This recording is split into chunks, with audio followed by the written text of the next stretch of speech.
কেমন আছেন সবাই? আপনারা যারা আমার ভিডিওটি দেখছেন আপনাদের সবাইকে অনেক অনেক শুভেচ্ছা জানাচ্ছি। আজকে সারাদিন অনেক রোদ ছিল, অনেক গরম ছিল। তো এই যে কিছু গাছ আছে এগুলো খুব যত্ন করি না, কিন্তু এত রোদ্রে গাছগুলো একদম আধা মরার মতো লাগে, সেই জন্য গাছগুলো ঘরের ভিতরে ঢুকিয়ে রেখেছি আর বিকেলে পানি দিয়ে বের করেছি। তো প্রায় সন্ধ্যা চলে আসছে, অনেক সুন্দর পরিবেশ কিন্তু অনেক গরম। তো গরম পরিবেশ, তো ঠান্ডার থেকে না গরমটাই আমার বেশি ভালো লাগে। গরমে একটু কষ্ট হয় ঠিক আছে, কিন্তু ঠান্ডায় আমার কেন জানি ভালো লাগে না। তো এই যে রান্না করব রাতের জন্য, রান্না করতে আসছি। চুলায় আগে থেকে এই যে কড়াইয়ে তেল ছিল, সেখানে আমি শুকনো মরিচ আর একটু পাঁচফোড়ন দিয়ে নিয়েছি। আর আমি এই যে আলু কেটে রেখেছিলাম গোটা গোটা করে, আলুটা দিয়ে ভেজে নেব। উপর থেকে একটু লবণ দিয়ে দিব আলুতে। তো একটা সবজি রান্না করব ফোড়ন দিয়ে সবজি। এই রান্নাটা আমার খেতে অনেক বেশি ভালো লাগে। আমি সবজিগুলো কেটে রেখেছি, এই যে আমি কেটে রাখা ঢেঁড়স আর মিষ্টি কুমড়া দিয়ে দিয়েছি, আর আলু তো আগেই দিয়েছি। একটু কষিয়ে নিয়ে তারপর মশলাগুলো দিয়ে দিচ্ছি। ধনে গুঁড়ো, জিরে গুঁড়ো, মরিচ গুঁড়ো না হলুদ গুঁড়ো, এটা দিয়ে একটু ভালো করে কষিয়ে নেব। আর একটু লবণ দিয়ে দিলাম। আলুতে দিয়েছি সেটা আলুর জন্য, এখন সবজির জন্য। তো মিষ্টি কুমড়া, ঢেঁড়স আর সাথে যদি পুঁই শাক থাকতো তাহলে এটা খেতে অনেক বেশি ভালো লাগতো।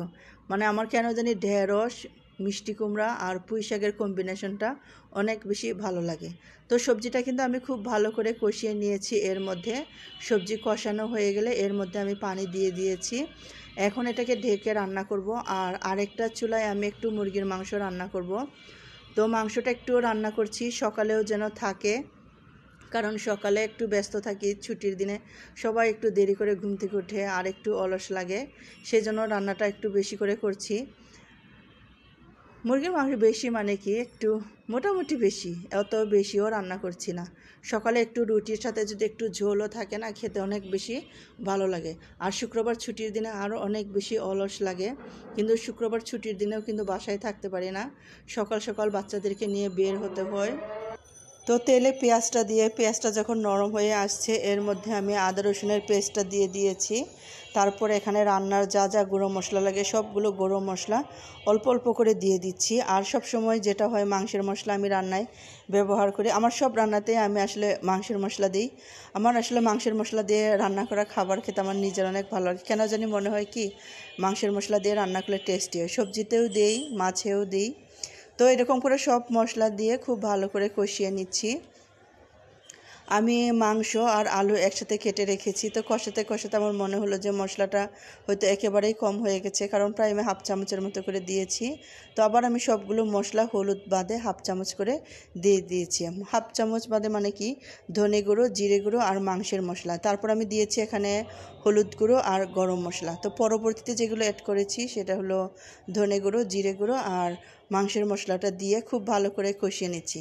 তো আজকে একটা নতুন ক্যামেরার সেটিং করেছি, মানে এই সেটিংয়ে আসলে আমার ভিডিও করা হয়নি, তাই আজকে মানে বারবার ক্যামেরার দিকে তাকাচ্ছি। আর সবথেকে বড় কথা হলো যখন আমরা ভিডিও করি তো সেখানে হলো আমাদের চাই যে আমরা যেন আমাদের ফেসটা থাকে, মানে যেন বুঝতে পারে যেন এটা যে আমার ভিডিও, অরিজিনাল ভিডিও, এটা যে আমি অন্য কারোর ভিডিও এখানে পোস্ট করছি না, সেটা বোঝানোর জন্যই নিজের ফেস দেখাইতে হয়, যেটা আমি জানলাম। তো মাঝে মাঝে তো সবসময় ফেস দেখানো সম্ভব হয় না, আর সেটিংগুলোও সবসময় বুঝতে পারে না, যেহেতু আমাকে ভিডিও করে দেওয়ার জন্য কেউ নাই, আমি নিজের ভিডিও নিজেই করি। আমার একটা স্ট্যান্ড আছে সেটার সাহায্যে।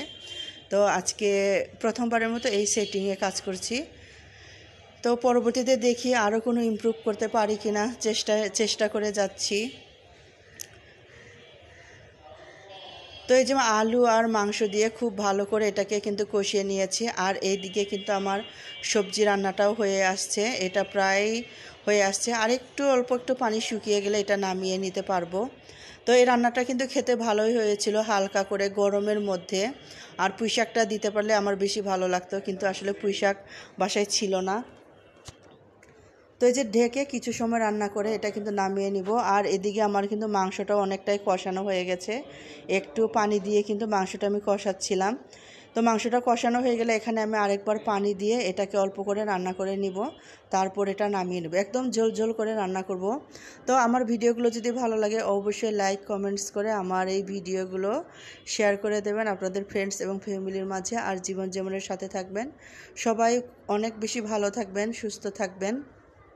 আর কি বলবো, তো মনে হচ্ছে যে লবণটা একটু কম পড়েছে অনেকগুলো কষানোর পরে। তারপর একটু লবণ দিয়ে আবার একটু পানিটা দিয়ে দিলাম। তো পানিটা দিয়ে একটু ফুটে আসলেই কিন্তু এটা নামিয়ে নিব। সেই পর্যন্ত আপনারা সবাই ভালো থাকবেন। কাঁচামরিচ দিয়ে ঢেকে রান্না করেছি, হয়ে গেছে।